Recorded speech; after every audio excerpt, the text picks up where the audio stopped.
Kubabarira ni igikorwa cy'intwari. Kubabarira ni igikorwa cya kigabo.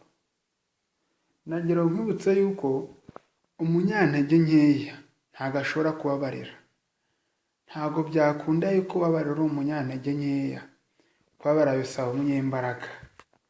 Niba ushaka kubabarira, niba ushaka kugira umutima ubabarira, banza ushake imbaraga muri wowe.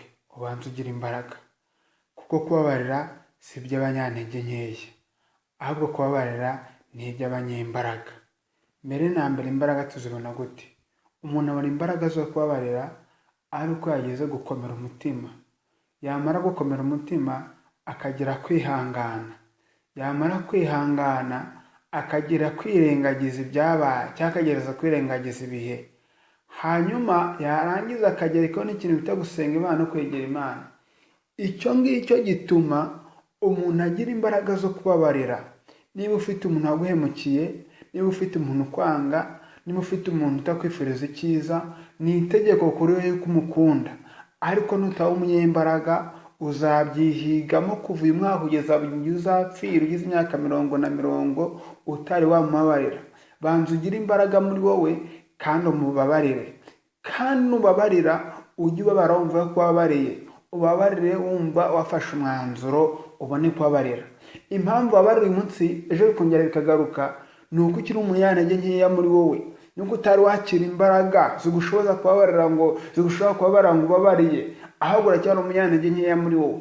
Ambara imbaraga, umutima wawe uhe gukomera, ba hafi y'Imana kugira ngo wakire imbaraga zigushoboza kubabarira. Kuko impamvu biza buri munsi ubabarira ukongera ukibuka, ukongera ugasubira muri bya bindi, wa muntu aguhemukiye ukumva wamugira nabi, nuko ukiri umunyantege nkeya. Banza wishakemo imbaraga ubone kubabarira. Kandi kubabarira ni itegeko. Ikindi kintu, urukundo ni ikintu cyiza. Kandi umuntu wese, umunyarwanda, umukristo, uwo waba uri we wese utegetswe gukunda. Kandi utegetswe gukunda umuntu uwo ari we wese. Abakristo bo Bibiliya iratubwira ngo ukunde none ukunde n'umwanzi wawe. Umukunde ndetse umukunde cyane. Rero iki nacyo ni ikintu gikomeye. Kirasaba umunyembaraga. Ibyo nuko ari bibiri. Kubabarira bisaba umunyembaraga, nta munyantege nkeya ubabarira.